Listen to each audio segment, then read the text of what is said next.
Selamat siang teman-teman sekalian. Pada kesempatan ini saya ingin sedikit berbagi kembali dengan kalian semuanya berkaitan tentang kecerdasan yang dimiliki oleh anak-anak, yang dimana Allah berikan dengan ribuan bentuk kecerdasan. Pada kesempatan ini yang ingin kami bagikan adalah kecerdasan intrapersonal.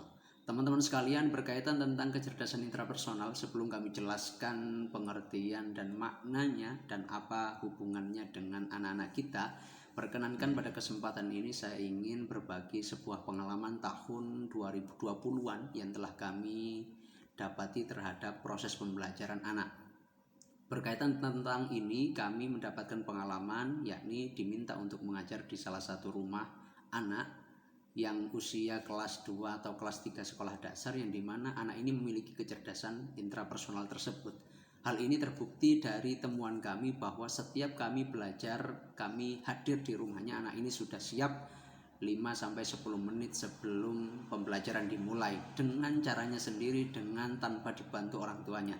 Memang orang tuanya adalah orang tua karir yang bertugas di Universitas Negeri di kota Surabaya. Makanya dia dalam persiapan pembelajarannya secara keseluruhan menyiapkan diri dengan mandiri. Teman-teman sekalian, hal unik yang lainnya yang kami temukan adalah anak ini setiap kali pembelajaran selalu dalam keadaan fokus dan khusyuk. Tetapi satu waktu anak ini tidak khusyuk dan banyak bergerak ke sana kemari, yang itu bukan bagian dari pembelajaran. Ternyata ketika kami bertanya kepada dia, kenapa kok seperti itu, kok tidak fokus seperti biasanya? Jawabannya adalah dia sedang menahan dari buang air kecil. Oh, ternyata anak ini adalah anak yang ketika tidak diizinkan oleh gurunya, dia akan tetap di tempat duduk dan dia akan patuh terhadap apa itu aturan. Yang selanjutnya adalah yang kami temukan bahwa anak ini memiliki sebuah kecerdasan intrapersonal. Terbukti betul ketika kami baru sampai di hari kemudian, baru sampai di rumahnya, lantas anak ini dengan terburu-burunya mendengarkan suara orang berjualan di rumahnya, jualan makanan ringan, yang dimana dia betul ingin membeli itu. Lantas ketika kami datang di rumahnya, anak ini lantas tidak membeli sampai dengan minta izin kepada kami untuk membeli makanan ini. Ustaz, kalau boleh saya izin untuk beli makanan sebentar. Lantas kami izinkan untuk dia membeli makanan. Namanya anak-anak seperti itulah. Setelah dia membeli makanannya lantas ditaruh di teras depan dan dia tidak makan.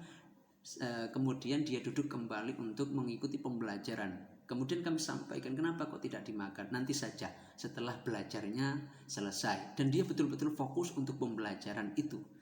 Teman-teman sekalian, berkaitan tentang kasus atau cerita ini dengan kecerdasan intrapersonal, dapat difahami bahwa makna kecerdasan intrapersonal adalah kecerdasan yang dimiliki oleh seorang anak dalam memahami lingkungan sekitarnya, dalam memahami kondisi dirinya, kondisi orang lain, dan bagaimana dia dapat menempatkan diri dalam kondisi itu.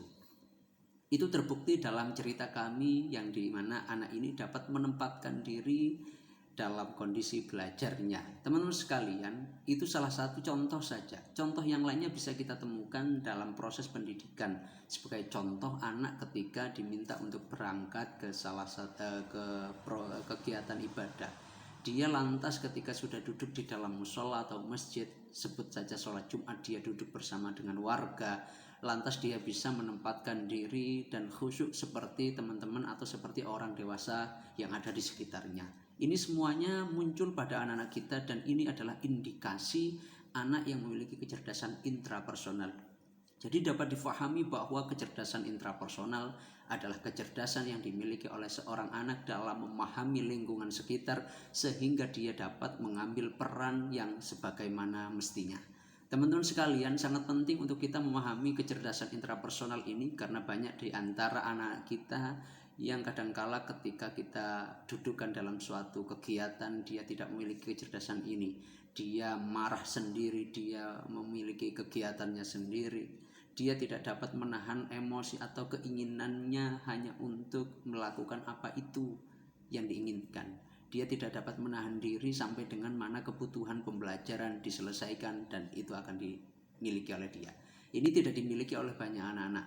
Maka beruntung sekali ketika kita sebagai orang tua atau guru menemukan anak kita yang memiliki sikap seperti ini, dia tidak mudah untuk ingin menyakiti atau membuat orang lain kecewa terhadap dirinya. Indikator dari kecerdasan intrapersonal adalah yang saya sebutkan tadi, yang dimana ketika kami simpulkan pada kesempatan hari ini, kecerdasan intrapersonal adalah seseorang anak yang memiliki sebuah kecerdasan dalam bagaimana dia menahan atau mengatur emosinya, bagaimana dia dapat menempatkan diri di masyarakat sekitarnya dan mengambil sikap yang bijaksana dalam tanda kutip takaran anak-anak.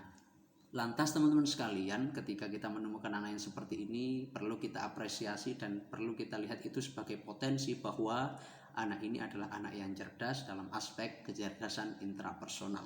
Maka teman-teman sekalian, sangat beruntung bagi kita sebagai orang tua ketika memiliki anak yang memiliki kecerdasan intrapersonal. Dia akan dengan mudah memahami apa yang menjadi kendala orang tua, apa yang menjadi keinginan orang tua, lantas dia bisa mengambil peran yang sebagaimana diharapkan oleh orang tua kita, orang tuanya.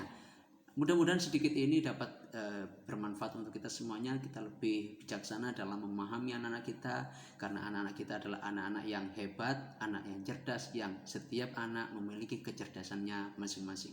Mudah-mudahan sedikit ini dapat bermanfaat. Kurang lebihnya mohon maaf. Ihdinas siratal mustaqim. Wal afu minkum. Wassalamualaikum warahmatullahi wabarakatuh.